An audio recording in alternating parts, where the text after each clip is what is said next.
देखो दोस्तों, एक बहुत बड़ा एक कंफ्यूजन रहता है कि भाई ठीक है, हम विजिटर वीजा लेके तो आ गए। ठीक है जी, आपको पता है भाई काम तो आप कर नहीं सकते हो। काम क्या भाई, स्टडी भी नहीं होगी, आपको फिर वो कन्वर्ट करवाना पड़ेगा। पर कुछ लोग कहते हैं यार मेरा दोस्त तो भाई स्टडी कर रहा है, वो तो ये कर रहा है, वो तो ये कर रहा है। देखो जी, इस वीडियो में पहले तो ये चीजें हम क्लियर कर लें। किसी का भाई विजिटर वीजा लग गया कनाडा का और कनाडा में आ गए, वन टाइम में आप 6 मंथ की आप एंट्री ले सकते हो। ठीक है जी, फिर आप जाओ वापस या किसी और कंट्री में और फिर आओ आप वापस यहाँ पे। ठीक है, इसलिए गाइस फ्लैग पोल भी लोग कर लेते हैं। तो फिर भाई या फिर एक्सटेंड करने के लिए वो जो विजिटर रिकॉर्ड वाला होता है वो भी आप कर सकते हो। उसमें एक्सटेंशन आपको 2-3 महीने की आई थिंक मिल जाती है थोड़ी बहुत। तो बट अगर आप यहाँ पे रहते हो, क्या आप काम कर सकते हो? नहीं कर सकते हो विजिटर वीजा पे। ये भाई मैंने बहुत बार आपको बताया भी हुआ है और आई थिंक ये चीज क्लियर भी हो गई है। ठीक है, अब उसके बाद भाई बात आती है जी स्टडी। क्या हम विजिटर वीजा लेके जब कनाडा में आ रहे हैं, ठीक है, क्या हम स्टडी कर सकते हैं? देखो गाइस, दो तरीके के कोर्सेज होते हैं। एक तो होते हैं लॉन्ग टर्म कोर्सेज, जो भाई 6 महीने से ज्यादा, 7-8, 1 साल 8 महीने। ठीक है, ऐसे भाई लंबे कोर्सेज होते हैं। जैसे भाई मैं 2 साल की स्टडी लेके आया था, 16 महीने का मेरा था, जो कि हम 2 साल का ही बोल देते हैं कोर्स भाई। ठीक है, 3 साल का वर्क परमिट मिलता है उसके बाद।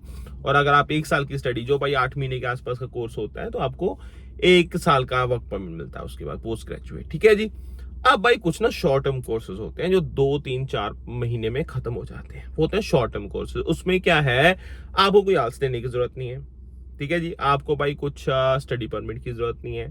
ठीक है, वो कोई भी कर सकता है, उसमें कोई बड़ी रिक्वायरमेंट नहीं है। तो शॉर्ट टर्म कोर्सेज जो होते हैं, अगर आप विजिटर वीजा पे भी हो तब भी आप वो जो कोर्सेज हैं वो कर सकते हो।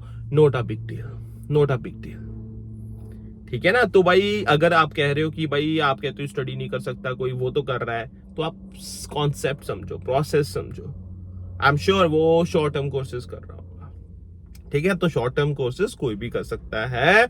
हाँ, लॉन्ग टर्म के लिए भाई ये होता है कि भाई अगर 6 महीने से ज्यादा है जो लॉन्ग टर्म कोर्सेज हैं, तो उसमें भाई ये होता है 6 और 6 महीने से ज्यादा, तो आपको फिर स्टडी परमिट चाहिए होगा, ये चाहिए होगा, फिर आपका स्टेटस चेंज होगा। वो एक लंबा प्रोसेस है, अलग प्रोसेस है। उसमें फिर आप विजिटर वीजा पे नहीं रहोगे।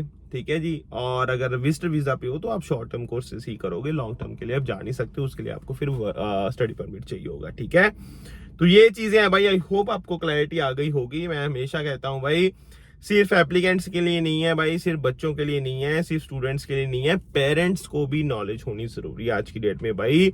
टाइम चेंज हो रहा है जी, दुनिया चेंज हो रही है, और इस बेटर कि भाई पेरेंट्स को भी नॉलेज हो, बच्चों को भी नॉलेज हो। तो क्योंकि भाई फिर सलाह करना ईजी रहता है, एक दूसरे को राय देना थोड़ा इजी रहता है, थोड़ा नहीं भाई बहुत ज्यादा इजी रहता है। क्योंकि इतना कंपटीशन अगर हाई है, तो भाई कहीं ना कहीं हमें चाहिए होता है कि हमारा खास कोई, हमारा फैमिली से ही कोई हो जो हमारी हेल्प कर सके, हमें अच्छी एडवाइस दे सके। और पेरेंट्स तो भाई फिर सबसे ज्यादा क्लोज हमारे पेरेंट्स ही होते हैं, राइट। तो ये चीजें हैं जी। आई होप भाई इस वीडियो से आपको कुछ ना कुछ सीखने को मिला होगा। बाकी see you next time topic and another discussion. टीजन से स्टे का अपना ध्यान रखना भाई। कोई क्वेश्चन हो, क्वेरी हो भाई, कमेंट सेक्शन में पूछ लिया करो, कोई चक्कर वाली बात नहीं है। टाइम सिंह संगेर का चैनल सब्सक्राइब कर देना। Bye guys, see you next time, bye.